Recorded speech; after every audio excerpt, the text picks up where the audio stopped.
I'm Ryan with Airframes Alaska. Today we're at our Palmer manufacturing facility. I'm going to be walking through our Great Nunatak tent setup. I'm going to be talking about some of the new features, and then I'm also going to be talking about how to set this up and best practices for setting up a tension tent. First off, I also want to introduce the fact we have made some enhancements to this tent to make it lighter, make it more packable and efficient for transporting into the field. Number one, I'm going to point out is that we've updated the spiders. In this pack, we get 2 spiders, and I'll go into more about what a spider is and what we do. But the spider is really the pole system attaches and nests into the spiders. These spiders are aviation grade, engineered and welded by our aviation engineers here at the Palmer manufacturing facility. They're anodized orange to just kind of make it more visible and understanding what part is what and make it stand out from the poles. Another feature that we have, a feature that we've updated is the halo. The halo is more compact than it's ever been, more breakdown points, still very durable, lightweight, but this just allows the pack to be much smaller. So these packs can just break down and get smaller than what they did on the first generations of the Great Nunatak. You'll also see these same features have been added to the regular Nunatak, which is the single pole. This is the double pole series tent. So we have 2 poles that will help lift up the tension on this tent. The updates on this part of the tent is that the center poles are now a lighter weight yet extremely durable aluminum pole. These poles connect through snaps, and then we also have adjustments that you can adjust the tension on your tent. And this is a new feature on the tent, which is really nice. You can adjust the tension on the tent, say the ground settling, if you're on top of snow or if you're on soft ground, sometimes the ground will settle and you'll want to be able to adjust the tension to raise the tent up. And we can look at that a little bit when we get inside the tent and start setting it up.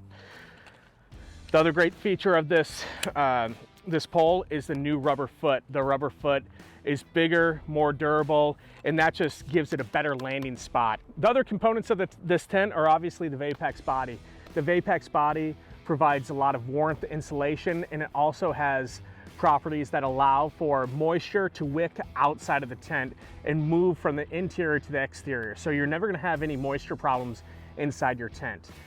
The other component that we have in front of us is the tent fly. This is a really durable tent fly, really water repellent.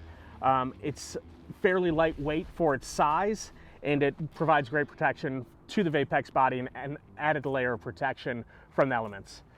We also have in front of us 28 stakes. This package comes with 28 HD military stakes, and these HD stakes are just really heavy duty stakes that work in all types of terrain, sand, rock, snow, really hard clay.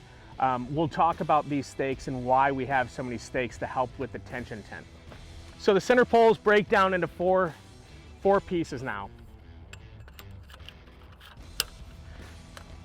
Really simple to use and just more efficient to pack and load into your plane, into your ATV, into your truck. It just is allowing the main stuff sack of the tent to get more compressed than it used to be. I'm going to just set these off to the side until I use them later. When you're putting the pole set together, you'll actually notice that one of the pieces does not have a button snap at the top. That button snap is not there at the top because this is the one that will nest into the spider. So look for the piece of the pole that does not have the button snap. You can set that one off to the side as well. This component, the ridge pole, is now broken down into 3 sections, making it smaller, more efficient to pack, very durable, lightweight. And the point of the ridge pole is really to increase the tension at the top of the tent. So when you have snow loads that start to build up on the center of the tent, it doesn't start to sag because you do have fabric material there. And instead of building up and starting to sag and pulling on the tent, this will keep the ridge firm, and it'll allow the snow loads to slide off the top. So there won't be any issues with your tension or the tent sagging down at all. You can set that off to the side as well.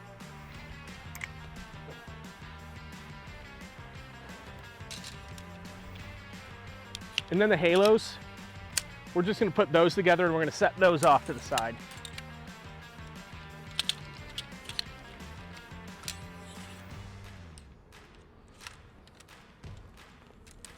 And the halos really allow for a lot of space in the roof.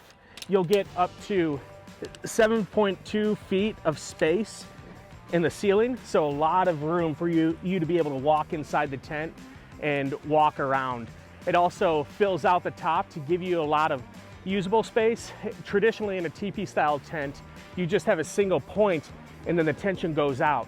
So you don't have as much headroom in some of those traditional teepee tents. The halo just allows you to have a lot more space for you to move around and have more usable space when walking in the tent. So the Great Nunatak, what's great about this is the fact there is a ton of space inside here. You get 150 square feet of space, so it boasts a huge footprint for storing gear. You can get 6 to 7 people inside the tent. If you have 6 to 7 people inside the tent, you're gonna wanna be cautious because you're also gonna wanna integrate a stove. So if you have the stove in there, you can look at 5 to 6 people inside the tent when you integrate a stove. At this point, you're gonna wanna start to stake out the body. And you'll have to adjust the stakes as you go. When you start putting the fly on, it'll change how you want to adjust the stakes, but I start working at the different corners of the tent and start staking it out. So right now, I'm just using a rubber mallet to drive the stakes in. You can use a hammer sometimes, camp axe, hatchet, rocks if you're in a pinch. Now you're gonna wanna start staging your halos to get ready to put into the center of the tent. You'll clip it into the center of the tent, but before you do that, you're going to want to attach the spider. The spider has a look like a spider, and that's why it's called that. So you'll take the straps and you'll clip it into the corners of the halo.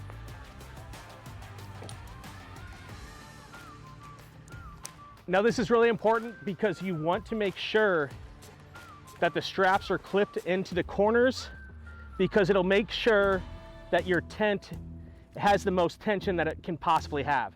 So make sure you get these straps into the corner and you don't let them slide into the center. Don't connect them at the center. This is the best way to get the most tension out of your tent.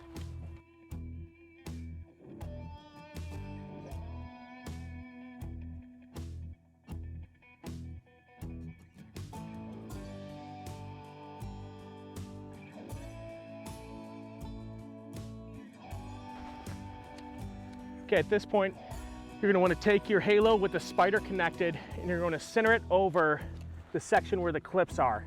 And you're gonna start clipping it in to the Vapex body. And continue to make sure that the straps don't slip to the center of the halo. Make sure they stay in the corner.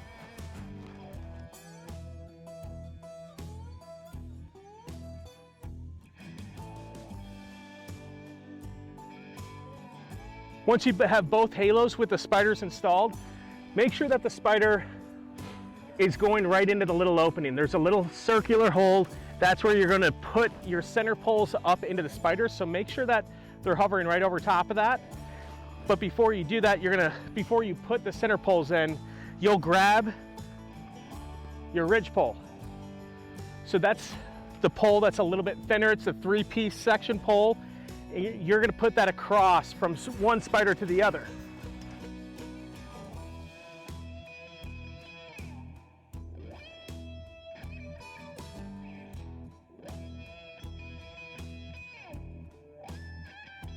So the next step, before you put your halo body up, you're going to want to put your fly on.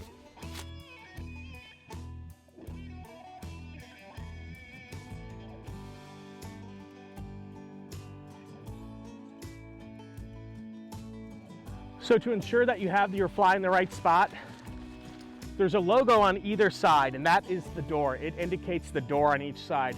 And get that centered and where in front of where the Vapex body is, and then you know that you kind of have a good center point. At this point, you're going to want to start staking out the fly. You don't always get the fly centered perfectly and staked out perfectly on the first try, but what you'll want to do is kind of work your way around the tent and stake it out throughout the whole tent. You don't want to do it just in one section because you might have too much slack in one area and too tight in one area. So kind of just work your way around and have an even spread out tension stakeout. At this point, once you have your fly draped over the Vapex body, keep in mind a few things. You might want to take the stove jack cover flap off if you plan on using your stove inside your tent. It's a little bit harder to get to once the tent is up in the air. So you also at this point want to open the door on the fly, but then go inside and open the Vapex body door too. It'll just make it easier to lift up the tent with the center pole. So we're going to do just that. Get your doors open.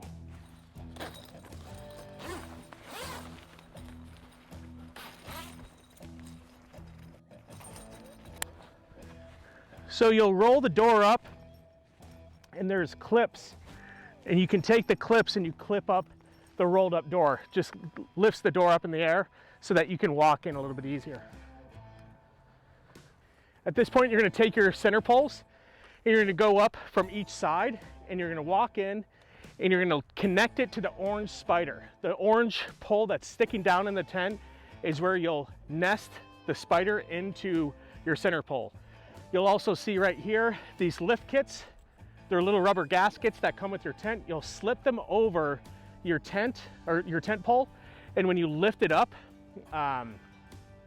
it'll keep the fabric higher in the air, so it gives you even more room and height inside your tent. So let's walk in and set it up.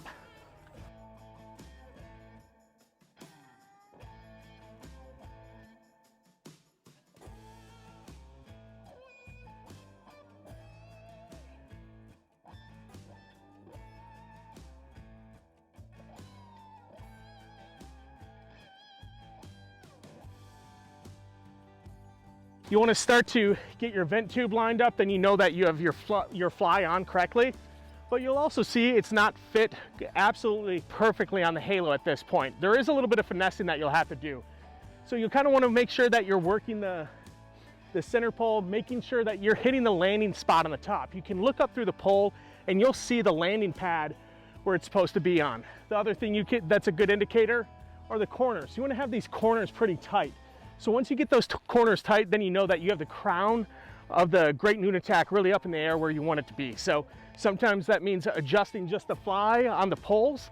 Sometimes it means that you actually have to take stakes out and kind of reset the stakes to make sure that you have them set up to provide the right amount of slack on either side of the tent.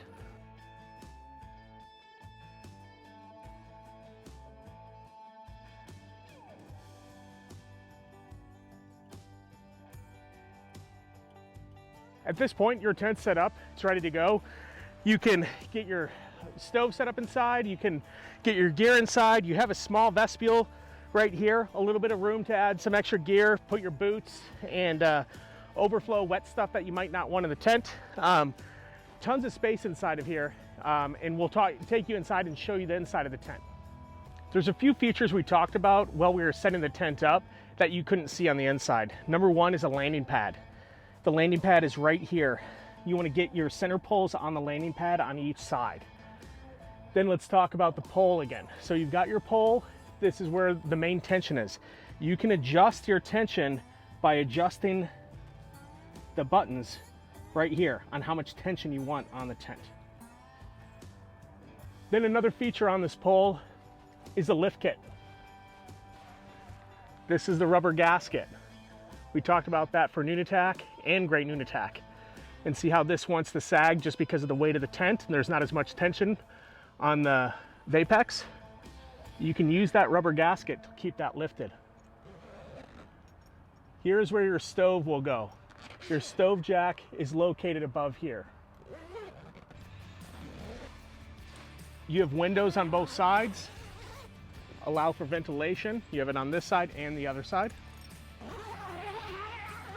And then you have doors on both ends, which is really nice because you have a large space. You don't have to be crawling over each other to get in and out of the tent.